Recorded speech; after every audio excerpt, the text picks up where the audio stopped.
I actually wanted to ask you a little bit about how you plan on addressing the Latin vote. Are you working on, do you have somebody who can translate your stuff into Spanish right away? And do you have any policies that are more directed towards, I'm assuming there's a large Latino population in Austin as well, as most of Texas. Eventually, yeah, I'll be having translators and stuff. I have a friend in mind who, I talked to him a couple months ago, and he seems pretty on board when I'm ready for it, when I can afford to pay somebody to do it. I'm not super into this idea of again, I talked about the identity politics and the labels and stuff earlier. People don't vote as a block. Demographics don't vote as a block. I'm building a campaign that includes all people, period.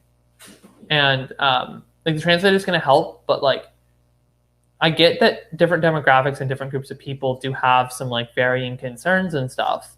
But the biggest thing is people are poor. People don't have health care. People don't have a say in what happens in their communities and in the federal government and their state government. People are powerless. The power is incredibly centralized. I mean, right. Dictatorship light. There's 3 people who run this country, and our voice has been diluted. Annette is have her finger up. Yeah, Annette.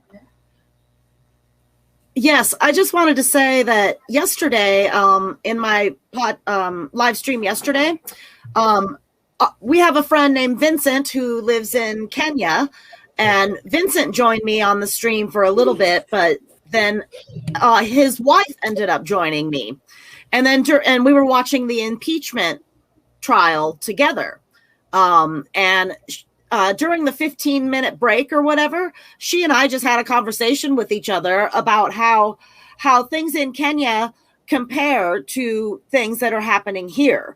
Their poverty is the same. Their corrupted government is the same, very similar.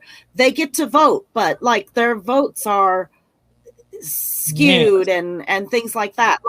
All of these things we have in common, and we're in entirely different.